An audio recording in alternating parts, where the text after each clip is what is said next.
saludar a nuestro Marcos Kremerman, economista de la Fundación Sol, porque la Fundación Sol acaba de sacar un estudio que nos preocupó muchísimo, que habla de que el 54% de los trabajadores no podrían sacar a una familia de la pobreza. Marcos, ¿cómo estás? Buenas tardes. Hola, muy bien, muy buenas tardes. Marco, cuéntanos más detalles de este estudio que realizó la Fundación Sol, que revela estas cifras que son pero abismantes. 54,5% de los trabajadores y trabajadoras en Chile no pueden sacar una familia promedio de la pobreza y el 50% de las mujeres ganan menos de 352.000 pesos. Así es. En primer lugar, decir que lamentablemente a nosotras en el equipo estas cifras no nos sorprenden. Año a año, cuando uno analiza la encuesta suplementaria de ingresos del INE, que corresponde al trimestre octubre y diciembre de cada año, aparecen estos bajos salarios. Y lamentablemente, cuando vemos, por ejemplo, la realidad salarial de fines del 2019, que es lo que refleja esta encuesta, la situación incluso en algunos indicadores es peor que la que teníamos hace 2 años atrás, que la del 2017, ¿no?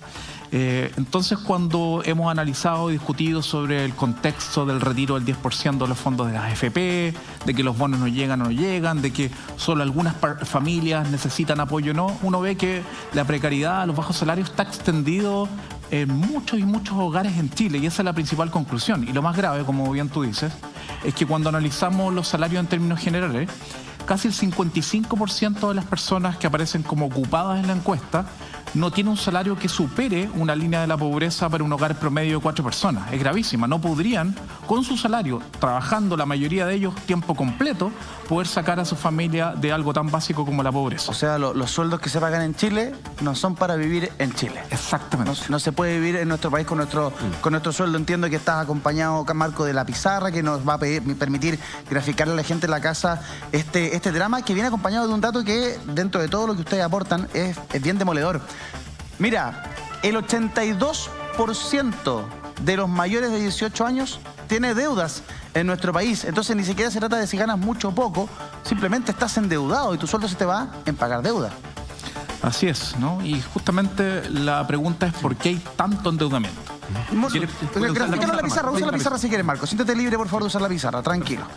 Seguimos. A ver, no sé si partimos con una gráfica general de los salarios y vemos cómo esto se traduce en el endeudamiento. Perfecto. Para que tengamos las dos caras.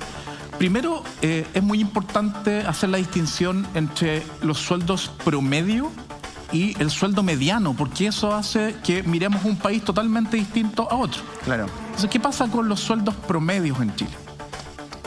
Siempre es mayor el sueldo promedio que el mediano, ¿no? Absolutamente, ¿no? Y en algunos países no es tan distinto del mediano, pero en Chile sí. El sueldo promedio está en 620.000 pesos. Ese es el sueldo promedio de los trabajadores y trabajadoras en Chile. Sueldo promedio. Sin embargo, cuando observamos el 50%, ¿qué pasa con el 50% de los trabajadores?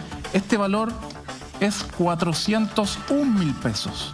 Esto quiere decir que el 50% de los trabajadores y trabajadoras en Chile gana 401.000 pesos o menos. Fíjense la distancia que hay con el promedio. ¿Qué pasa en el caso de los hombres? Porque aquí también hay una diferencia entre hombres y mujeres que es muy importante. Sí. En el caso de los hombres, el promedio es 704.000 pesos. 704.000 pesos. Pero la mediana, lo que gana el 50% o menos, es de 450.000 pesos. ¿Qué pasa en el caso de las mujeres? En el caso de las mujeres, el promedio es 506.000 pesos. Fíjense la distancia con el caso de los hombres. 200.000 pesos menos. 200.000 pesos. Y en el caso de la mediana es casi 353.000 pesos. O sea, menos del sueldo mínimo las mujeres ganan. O sea, estos son salarios líquidos y es por eso que llegamos a ese valor. Hoy día el sueldo mínimo está en 326.500 pesos y líquido quedan 265.000 pesos. Marco, ¿y esto es porque el mercado laboral prejuzga que es el hombre el que sostiene la casa y por eso les paga más a los hombres en castigo hacia las mujeres? ¿O Y siendo que además cada vez son más las mujeres que sostienen O en la clásica brecha discriminatoria que se hace con las mujeres, porque sobre todo con las mujeres que están en edad de tener hijos, del pre y del postnatal, o sea, hay todo un sistema que nosotros nos gustaría pensar que hemos evolucionado en nuestro país y que hoy día hombres y mujeres ganan lo mismo, y esto, Marco, viene a desnudar una realidad que es así, lamentablemente, la diferencia salarial. ¿Por qué? Así, hay varios factores, ¿no? Uno de los factores tiene que ver con que las mujeres se insertan en trabajos feminizados. Se reproducen los roles domésticos en el mundo del trabajo y en general los sectores productivos donde el trabajo femenino es más masivo pagan menos. Ese es un primer punto. Ya. En segundo lugar, las mujeres trabajan a veces jornadas de menos horas que los hombres, no porque quieran, ¿no? Sino porque no tienen con quién dejar a sus hijos, a los adultos mayores y realizar las actividades de casa que no deberían hacer exclusivamente, sino que deberían ser roles compartidos con los hombres. Y en tercer lugar está el efecto de discriminación. Nosotros lo hemos tratado de medir estadísticamente, lo que no logramos controlar por los efectos de la jornada del trabajo o por el tipo de sectores productivos en donde trabajan las mujeres, y también hay un efecto de discriminación. A las mujeres haciendo lo mismo hay un porcentaje que se les paga menos que a los hombres. Qué fuerte. Y eso es por el hecho de ser mujer nomás. Exactamente, por el hecho de ser mujer.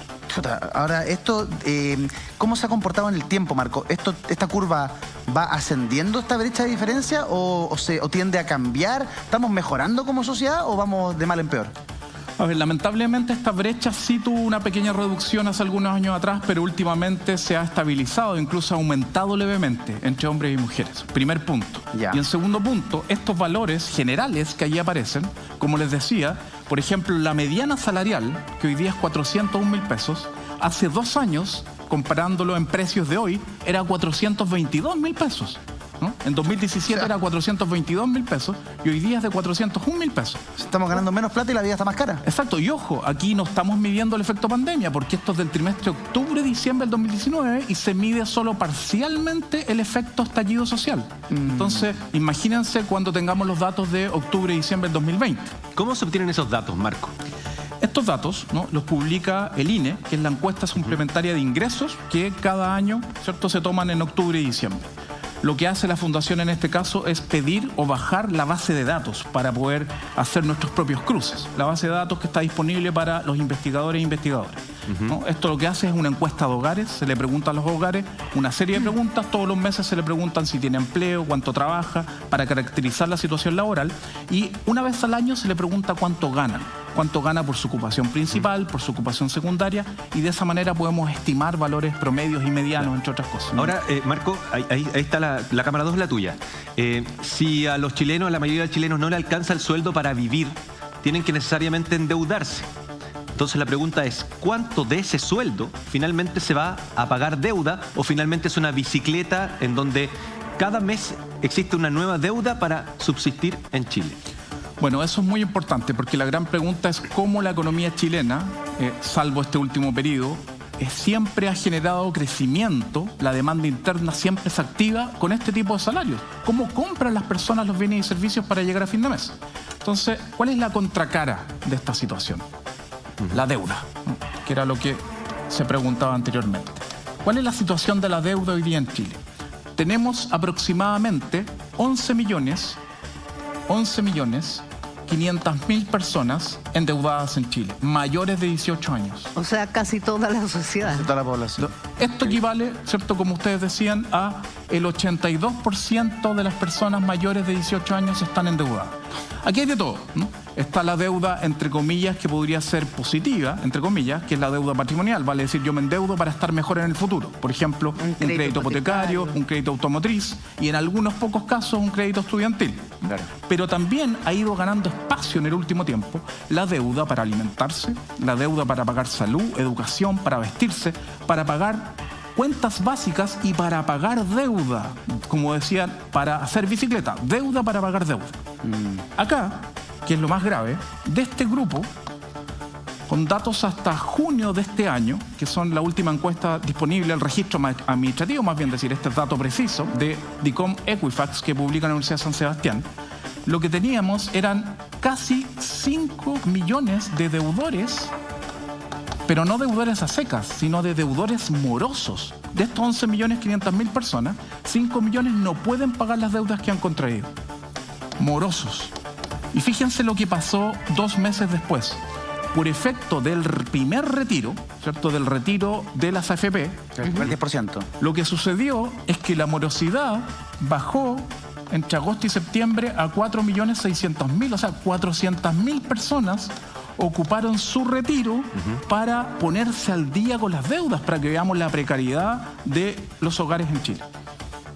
Es muy llamativo, o sea, 5 millones de morosos que tienen que ir bicicleteando muchas veces para poder tener el determinado servicio, porque a veces, no sé, por ejemplo, los gastos comunes, ya llevas 3 meses, te pueden cortar los servicios, entonces pagas un mes y así una serie de cosas, la colegiatura, en aquellos particulares subvencionados o derechamente particulares, pero lo más grave encuentro yo, Marco, es cuando se endeudan las personas para poder alimentarse. ¿Existe algún registro de datos que hable justamente de esa cifra que pareciera ser que es la más preocupante, endeudarse para poder comer? Bueno, hay una encuesta internacional de la OECD que no ha sido actualizada en los últimos años, pero es del año 2015, 2016 aproximadamente, que no va a reflejar algo muy distinto a esto, quizás es peor la situación de hoy día, que nos decía que casi el 30% de los hogares se endeudaba para alimentarse, ¿no? Recurría a la deuda para poder costear su alimentación mensual. Esas son las cifras y las magnitudes de las cifras hace algunos años atrás. Marco, a ver, en la visión de la Fundación Sol o tuya, ¿cómo se corta con este círculo vicioso? Porque la verdad es que los sueldos sean así de diferentes entre hombres y mujeres, que los sueldos vayan a la baja cuando el costo de la vida va al alza, que el 82% de los mayores de 18 estén endeudados. Es un círculo que solamente va a ir una bola de nieve de deuda y que va engendrando pobreza de generación en generación. ¿Cómo se corta con esto? ¿Quién tiene que hacerse cargo? Porque hoy día la responsabilidad está en nosotros. Yo tengo que ser responsable con mi capacidad para endeudarme, yo no me puedo pasar, pero el sistema te abre las puertas. El problema es que después vienen a cobrar. Exactamente. Yo creo que lo más importante, más allá de que siempre es bueno tener toda la información disponible y tener la educación adecuada, la educación cívica, no solo en términos financieros, sino los derechos laborales, la situación previsional, etcétera, es que ya está bueno de echarle la culpa a las personas, ¿no? Siempre la culpa desde las personas. Supuestamente tienen que trabajar más, tienen que jubilarse más tarde, no leen, ¿cierto?, los contratos que realizan con los bancos. Es imposible, ¿no?, para la gran mayoría de los hogares no endeudarse con estos salarios. Eso es el mensaje central. ¿Cómo? ¿No? Si esto lo llevamos a hogares, ¿no?, porque estos son salarios de personas aisladas, pero en términos de hogares, que nos tocó decirlo otra vez en el debate del 10%, el ministro de Hacienda decía, pero es que hay personas que no han perdido el empleo, ¿por qué van a sacar su 10%? ¿No? Pero les decíamos, pero ojo, analicemos los hogares. Puede ser que una persona no perdió el empleo, pero las demás sí en su hogar. Y por tanto esa persona igual, aunque tenga trabajo, va a necesitar ese apoyo que debería haber sido a través de transferencias del Estado, no a través de sus ahorros previsionales. Y por tanto eso es importante. ¿Por qué? Porque la mitad de los hogares en Chile, de acuerdo a esta última encuesta disponible, están teniendo ingresos autónomos, los que generan con su trabajo o incluso con inversiones de los pocos que tengan, inferiores a 680.000 pesos aproximadamente. 680.000 pesos, la mitad tiene eso o menos. Y el 80% de los hogares vive con menos de 1.400.000 pesos aproximadamente. Entonces, cuando uno saca las cuentas rápido, ¿qué hogar promedio de 3 o 4 personas, incluso pensando en el 1.400.000, puede satisfacer todas las necesidades? De hecho, hicimos un ejercicio parecido hace algunos meses atrás aquí mismo. Alimentación, vestuario, pagar las cuentas básicas, etcétera, etcétera, etcétera. Uno llega fácilmente al 1.400.000. Claro. Por tanto, es obligatorio tener que endeudarte para suplir lo que falta. Entonces, acá es un tema de que tenemos que nivelar hacia arriba y tenemos que dar una discusión nacional, aprovechando esta discusión constitucional, para elevar estos estándares que están en el suelo. Por ejemplo, el valor del salario mínimo. Siempre uno se pregunta, ¿quién lo fijó? ¿Por qué es 326.500 pesos? Es un valor arbitrario, no está conectado con el costo de vida mínimo, no nos dice nada, más parece un salario para alguien que viene saliendo del colegio y trabaja 20 horas a la semana. Pero lo grave es que lo ganan muchas personas que son jefes o jefas de hogar y trabajan 45 horas a la semana. Claro. Por tanto, eso no es tolerable ni sustentable para los años que vienen. Y esas personas, cuando llegan a la edad de la jubilación, llegan con un nivel de deuda que es imposible de seguir costeando, además con unas jubilaciones paupérrimas. Así es, y eso es muy importante porque cuando uno analiza este informe de DICOM, que se publica trimestralmente, y uno observa qué segmentos etarios son aquellos que han aumentado más esta morosidad son las personas mayores de 70 años. Las personas mayores de 70 años son las que aumentan a tasas más grandes la morosidad. ¿Por qué? Porque efectivamente están recibiendo pensiones muy bajas. Hoy día el 80% de las pensiones que paga el sistema privado están por debajo del salario mínimo, según datos de la Superintendencia de Pensiones. Por tanto, dado que la mayoría ni siquiera está en 300, sino que la mayoría está por debajo de 200, ¿cómo un jubilado o jubilada puede comprar sus remedios, alimentarse, en algunos casos terminar de pagar un dividendo de una casa que tiene con mucho esfuerzo, una casa propia, y todos los otros gastos básicos con ese nivel de jubilaciones? Claro. Se tiene que endeudar, y cuando se endeuda no puede pagar la deuda, porque tiene que decir, bueno, o me alimento o pago la deuda, tengo que decir. Marco, lo que tú nos cuentas es perverso, o sea, es terrible, es inaceptable que una persona de 70 años, después de haber trabajado toda su vida, de haber subsistido en base a deuda para forjar un futuro, para criar hijos, para educar hijos, para vestir hijos, y para que después, cuando se jubile y su jubilación es mala, tiene que a los 70 años salir a endeudarse. ¿Contra qué? Contra quizás es un departamento por el que trabajó toda la vida, o quizás una pequeña casa por la que trabajó toda la vida. ¿Para qué? Para morir sin nada, porque a la hora de morir después esa deuda se paga contra ese bien en general. La verdad es que vuelvo sobre mi pregunta, ¿cómo se corta este círculo vicioso? A ver, yo creo que sí que vamos a fijarnos en algunas políticas públicas puntuales. La primera, ¿no?, es subir el piso mínimo. El salario mínimo rápidamente tiene que situarse en el valor mínimo, no de Finlandia, ¿no?, sino de Chile. ¿Y cuál es el valor mínimo de Chile? Si es que el salario mínimo líquido hoy día está en 265.000 pesos, porque el bruto se reajustó 6 lucas, ¿no?, hace unas semanas atrás, y quedó en 326.500. Si tú llevaras el salario mínimo líquido al equivalente de la línea de la pobreza por un hogar promedio, el salario mínimo bruto, sin las cotizaciones, sin el cuento de cotizaciones, debería estar al menos en 555.000 pesos. 550. Que no es un gran salario, ¿no?, pero es un salario que al menos nos permitiría nivelar hacia arriba esta situación. Claro. Y el resto de los salarios comenzarían a subir. ¿Qué hacemos con las empresas más pequeñitas, que no pueden enfrentar en el corto plazo ese aumento, que ese aumento se puede hacer gradual, quizás en 2 años o en 3 años? Es que se les subsidie temporalmente por parte del Estado, así como se ha anunciado un plan para subsidiar el empleo en esta situación de crisis económica, que se subsidie a las empresas más pequeñitas para que puedan llegar con ayuda a tener este estándar mínimo. Hay un dato bien interesante.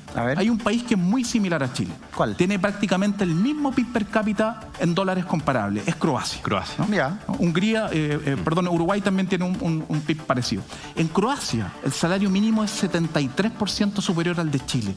Y curiosamente, cuando uno aumenta 73% el salario mínimo en Chile, llega a 555.000 pesos. Ese es el salario mínimo que deberíamos. Pero tú eres economista y hay otros economistas que dicen que si aumentar tan fuerte el salario mínimo afectaría la economía, provocaría inflación, porque hay más plata, desempleo. Claro, desempleo, porque es más caro contratar, en fin. ¿Cómo se equilibra eso? Es una consulta que muchos también ligados a las finanzas y a la economía como tú se plantean. Claro, ese es un argumento y un cuento de nunca acabar. Si ustedes escuchan las declaraciones de presidentes, presidentas, ministros de Hacienda desde el 90 en adelante, siempre nos dicen lo mismo. ¿Sí? Estemos creciendo, no estemos creciendo o en cualquier situación. No está comprobado en la literatura académica que aumentar el salario mínimo genere desempleo, ¿no? Esto solo puede ocurrir en el caso de que se aumente considerablemente el salario mínimo en un momento en que estamos en el suelo, ¿no? Y es por eso que no se podría aumentar ahora ya, en 100.000 pesos, 150.000 pesos, a no ser que se hicieran 2 años y se hiciera con un subsidio a la empresa pequeña. Entonces, lo primero que hay que decir es que no hay evidencia empírica de aquello. Esto es como la teoría del caos que nos contaron con el retiro del 10%, que la economía se caía, que una persona, en vez de que le llegara el millón, le iba a llegar 500.000 y nada pasó, ¿no? Sino que acá lo que hay que hacer es tener un plan nacional para subir el salario mínimo. Nosotros vamos a hacer esa propuesta en los próximos meses porque en abril se va a volver a discutir el salario mínimo.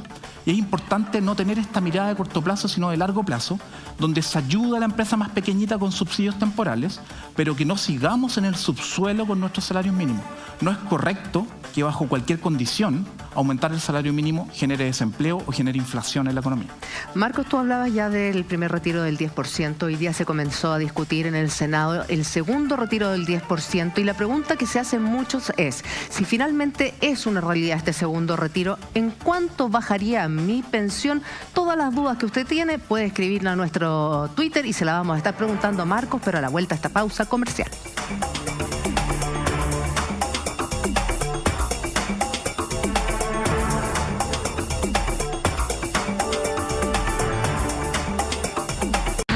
Seguimos conversando con Marcos Kremenban, economista de la Fundación Sol. Marco, y la pregunta que se hace mucha gente hoy día a partir de la discusión que se está llevando a cabo en el Senado de este segundo retiro del 10% de la AFP.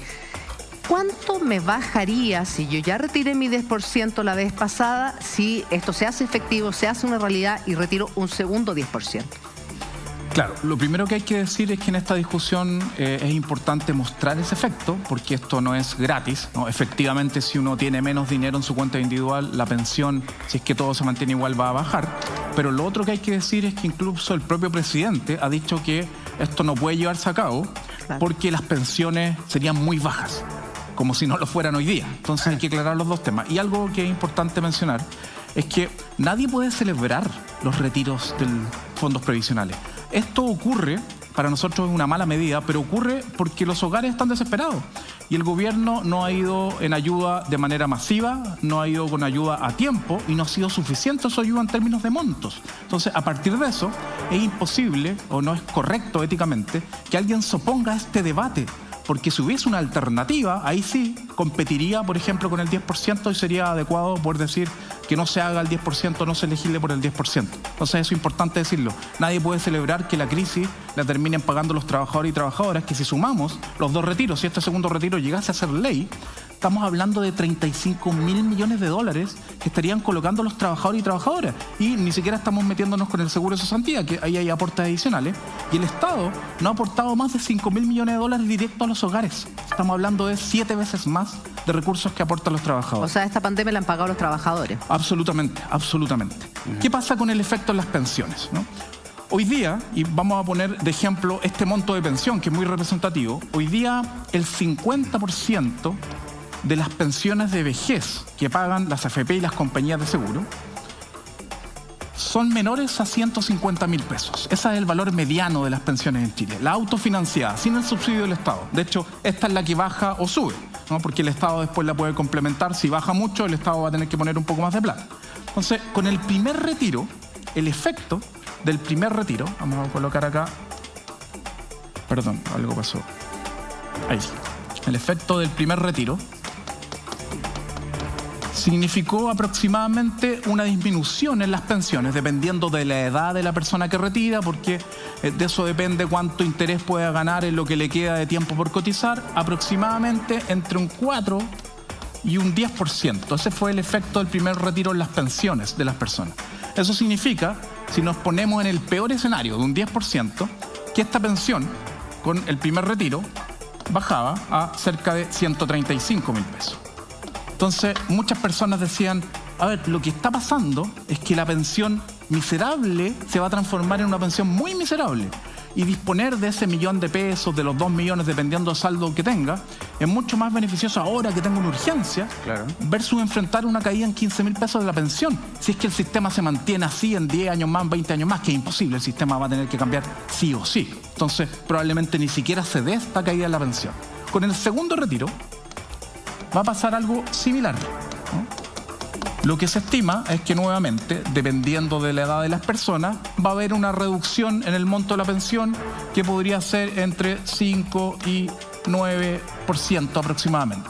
Entonces, pongámonos en el escenario más difícil, redondeémoslo en 10. Eso significa que con el primer retiro esta pensión bajaría a 135, con el segundo podría bajar en 13.500 pesos más, que un 10% de 135.000 aproximadamente, y quedaría en 121.500 pesos. O sea, un efecto de cerca de 28.000 pesos aproximadamente de esa pensión. Pero nuevamente, si alguien, la mayoría va a recibir estos montos y con los dos retiros que le salvaron la vida en algunos casos, va a caer a 121.500, no se visualiza eso como algo, un impacto importante para el largo plazo. Claro, más que nada parece un argumento para proteger el sistema de pensiones que tenemos hoy día, que realmente el efecto de la pensión a fin de mes. Así es, eso es lo que se visualiza, porque lo que ha quedado al desnudo con esta discusión, que no tiene que ver con las pensiones, era para ayudar a los hogares que no tienen ingresos, que es algo distinto, es que el sistema de pensiones, desde nuestro punto de vista, está quebrado socialmente. No puede ser que se paguen estas pensiones y tengamos un fondo de casi 200.000 millones de dólares, equivalentes a un 80% del PIB, que está invertido en mercados nacionales e internacionales, o sea, un fondo gigantesco, mientras acá tenemos pobreza y pensiones bajísimas. Eso no cuadra. No cuadra que tengamos tanto dinero administrado por la AFP y pensiones tan bajas. Sí. ¿A qué apunta la reforma previsional que se está tramitando en el Congreso en estos momentos, Marco? ¿Subsana los problemas realmente o no, a tu juicio?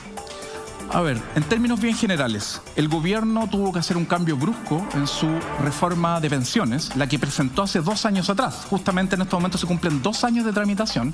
Era una reforma que aumentaba en 4 puntos la cotización y lo tenía que aportar el empleador, que prácticamente no aporta nada hoy día en Chile, y mejoraba levemente el pilar solidario. Ya. Y aparece el estallido social. Y el estallido social hace cambiar la reforma. Se acelera el aumento del pilar solidario, aumentan el porcentaje de las pensiones básicas solidarias y el gobierno dice, en vez de 4 puntos más, 6 puntos más. Y en vez de que sea todo a cuentas individuales, el gobierno hace un giro ideológico bastante notable de las últimas décadas. Dice 3 puntos a solidaridad, a reparto, y 3 puntos a cuentas individuales. Cuando meses atrás decía, no, reparto es el acabose, es un impuesto al trabajo, tuvo que reconocer que solo el reparto era lo único que le permitía mejorar las pensiones actuales. Actualmente, ese proyecto fue aprobado a comienzo del 2020 en la Cámara de Diputados, pasó al Senado, pero en marzo vino la pandemia y se congeló la discusión.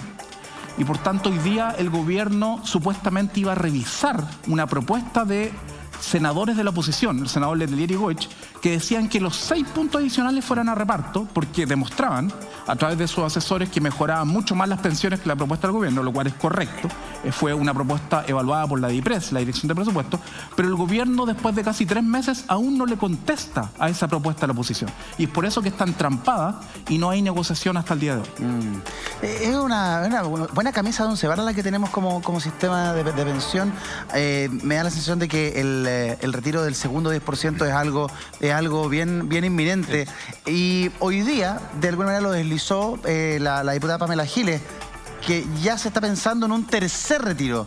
¿Estamos hablando solo de retiros o estamos hablando de hacer caer el sistema que nos rige de pensiones, Marco? Yo creo que hay distintas motivaciones en los diputados, las diputadas que han discutido esto, que han propuesto esto. Yo creo que lo importante es no perder el eje, ¿no? Y el eje es el siguiente. Primero, que en esta crisis económica los hogares no sigan aportando de sus ahorros para paliar la crisis. Que aparezca la renta básica de emergencia, ¿no? Con valores suficientes, que al menos permita superar la línea de la pobreza, no bonos COVID de 65.000 pesos o ingresos familiar de emergencia de 100.000 pesos per cápita, que aparezcan montos donde dan cuenta de que la realidad chilena no es que el 30% de los hogares necesita ayuda, sino que cerca del 80% de los hogares, porque sus ingresos antes de la crisis y antes del 18 de octubre eran muy bajos. Eso en primer lugar. Y en segundo lugar, que tengamos de una vez una discusión democrática sobre el sistema de pensiones que Chile necesita. Ya no corresponde que las personas se adapten al sistema AFP.